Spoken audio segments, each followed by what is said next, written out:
በዛሬው ዕለት የወንጌላውያን አብያተ ክርስቲያናት ካውንስል ሁለተኛ መግለጫውን በታገዱ ቸርቾች ጉዳይ አውጥቷል።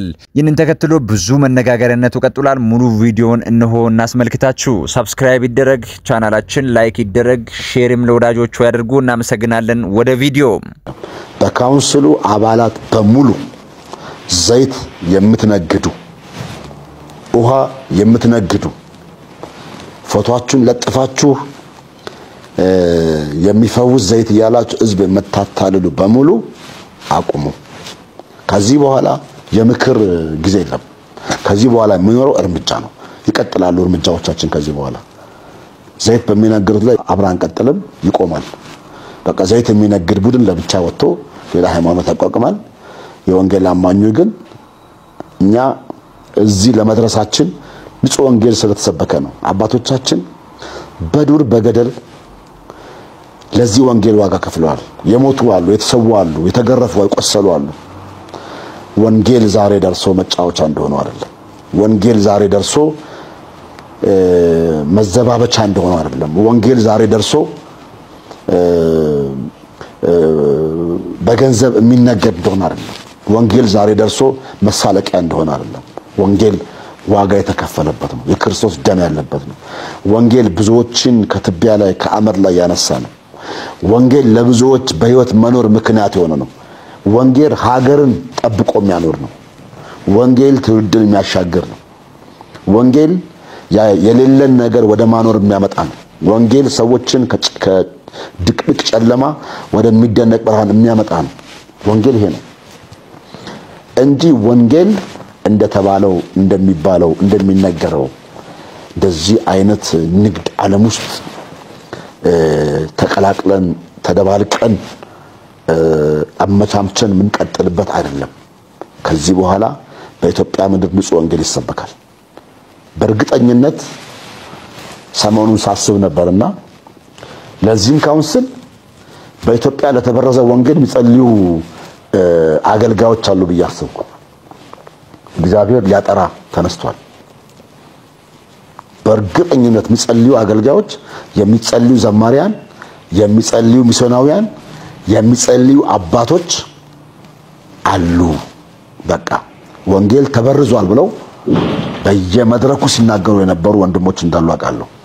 ግን ምንም ማድረግ ስላልቻሉ ውስጣቸው የተቃጠለ እያዘኑ ይሄ ነገር እስከመቼ ነው አይለወጥም ወይ አይስተካከልም ወይ ካውንስል ውስጥ ጥርስ አያወጣም ወይ እንደው ጥርስ የሌለው አንበሳ ነው እያሉ ብዙ ሳይወሩ ቆዩአሉ።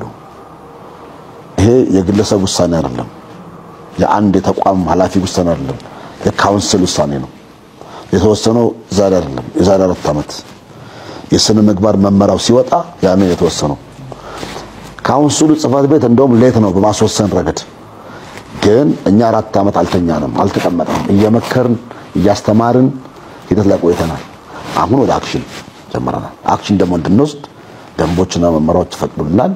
በዚሁ መሰረት የጸለይን የሚመለሱትን እያስተማርን እየመለሰን የማይመለሰውን ደግሞ በክብር እያሰናበትን እንቀጥላለን ማለት ነው። አመሰግናለሁ።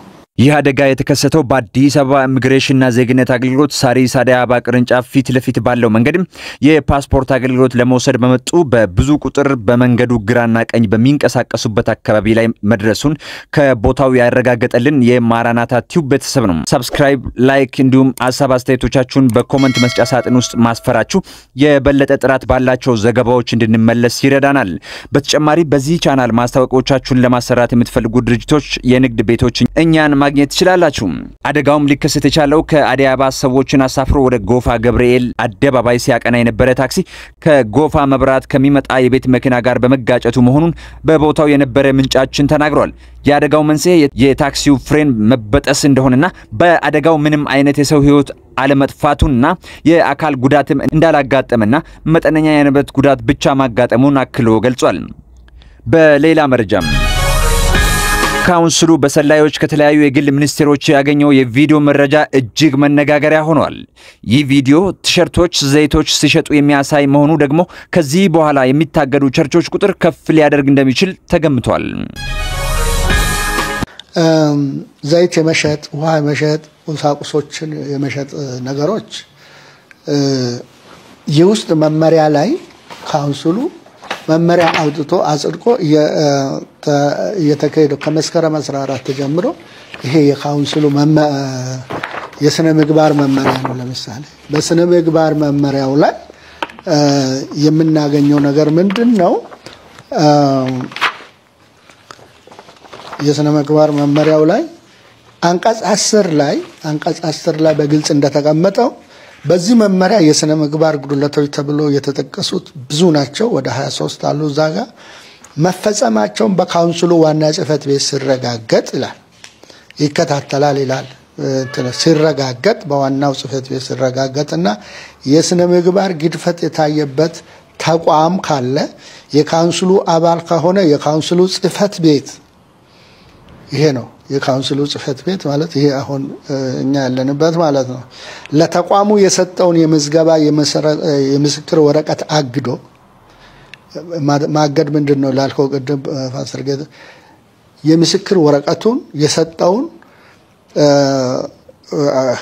እንዳይሰራ አርጎ ጉዳዩን ለስነ መለኮትና ለህግ ኮሚሽን በመምራት ውጤቱን ለስራ አስፈጻሚ ቦርድ በማቅረብ ጠቅላላ ጉባኤ አማካይነት ከአባልነት እንዲሰረዝ ያደርጋል። ይሄ ስልጣን ለዚህ ጽህፈት ቤት ተሰጠ ነው። ይሄ ጽህፈት ቤት ነው መጀመሪያ ይሄን ስራ የሚሰራ ማለት ነው። ስለዚህ ማገድ ማለት እግረ መንገዳችንን እዚህ መመሪያ ላይ የተቀመጠ ነው እንጂ ዝም ብሎ ማንንም ሰው ተነስቶ ሐዋርያው ጳውሎስ ማለት ሐዋርያው ታምራት ማለት የሰራው ስራ ሐዋርያው እስራኤል ዳንሳ የሚያደርገው ነገር ሐዋርያው ጳውሎስ ማለት በአብና እነዚህ ነገሮች ሁሉ ጽህፈት የተሰጡ ስለሆነ ይሄንን ለመካወን ሹመትን የተበላሹትን ነገር ለማስተካከል ጽህፈት ቤት የራሱን ድርሻ በዚህ መልክ ይወጣል ማለት ነው። እጅግ አጥብቀን ሐዋርያ የሚለውን ያሁን ከዚህ 10 ዓመት ወዲህ የመጣ ሹመት እምንቃወምበት ምክንያት እኩል ቤት ነን ስላሉ ሐዋርያት የሉምም አይኖሩምም። ሐዋርያነት የሚባለው አውቶሪቴቲቭ መንፈስ ቅዱስ ሳይመጣ በፊት የተሰጠ ጸጋ መንፈስ ቅዱስ ከመጣ በኋላ ከተሰጡ ጸጋ ስጦታዎች አንዱ አድርጎ መቁጠር ነውር ነው። ሐዋርያት አርጎ ሲሾማቸው አልሞተምም አልተነሳምም በአላምሳም አልሆነም። ማቴዎስ 10 ላይ ነው የተሾሙት። አሁን ያሉ ጸጋዎች ሁሉ ከበአላምሳ በኋላ የመጡ ናቸው። መንፈስ ቅዱስ ሲወርድ እዚህ ውስጥ አውቶሪቴቲቭ ሐዋርያ የሚባል የለም። በእጅ በመጫን ሐዋርያነት ያልተላለፈው ለዛ ነው። ሐዋርያት ሲሞቱ እንግዲህ ልንሞት ነው ሐዋርያ አርገን እንሾማችሁ ብለው ያልሞቱት ዲያቆን ሾመዋል፣ ወንጌላዊ ሾመዋል፣ ሽማግሌ ሾመዋል። ሐዋርያ የሚባል ሳይተኩ የሞቱት የማይተላለፍ ስጦታ የተባለበት ምክንያት ለዚህ እነዚህ መግለጫ የሚሰጡ ሰዎች ፈሪዎች ናቸው። መግለጫ ብዛት የፈሪ ምልክት ነው። ምንም ውስጣችሁ ላይ ሳይኖር ባዶ ቀፎ ሆናችሁ ለመታጀብ ማሰብ በጣም የበዛ ሞኝነት ነው። ካውንስል ውስጥ ያሉ ካንሰር የሆኑ ሰዎችን ግን ከዛሬ ጀምሮ ፍለፊት እጋፈጣለሁ። በየቀኑ መግለጫ ከለር እየቀየርክ አንደ ነጭ ለብሰ አንደ ብጫ ለብሰ አንደ የሚወርድ ከረባት አንደ አጭር ከረባት አርገ መግለጫ ማፈን ምን ያደርጋል? ካውንስል ውስጥ ያሉ ካንሰር የሆኑ ሰዎችን ግን ከዛሬ ጀምሮ ፍለፊት እጋፈጣለሁ። እነዚህ መግለጫ የሚሰጡ ሰዎች ፈሪዎች ናቸው። መግለጫ ብዛት የፈሪ ምልክት ነው። አረ ሙስሊሞቹ ጉዳችን ፈላ። ኢየሱስ መሰቀሉን የሚያሳይ መረጃ አገኘው። ሪያዱ ሷሊያ ቡኳን ሐዲስ 36 ይላል እና አብዱላህ ኢብኑ መስዑድ ናቸው የዘገቡት። ምንድነው የሚለው?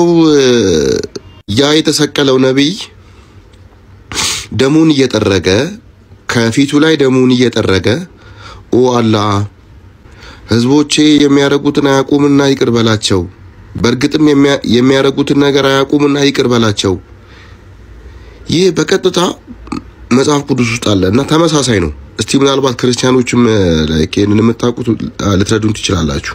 በመጨረሻም ዜና እረፍት የአገልጋይ ካሳ ከበደ ባለቤት የሆነችውና የሱሉልታ ከተማ አስተዳደር የፋይናንስ ጽፈት ቤት ኃላፊ የነበረችው ዘማሪት ቅድስት አበበ በድንገት ከዚህ ዓለም ድካም አረፈች። አገልጋይ ካሳ ከበደ የማስተር አብነት ከበደ ወንድም ነው። ለማስተር አብነትና ለቤተሰቦቻቸው ለወዳጅ ዘመድ ጓደኞቻቸው እንዲሁም የቤተክርስቲያኗ አባላትና የሱሉልታ ነዋሪዎች መጽናናትን እንመኛለን።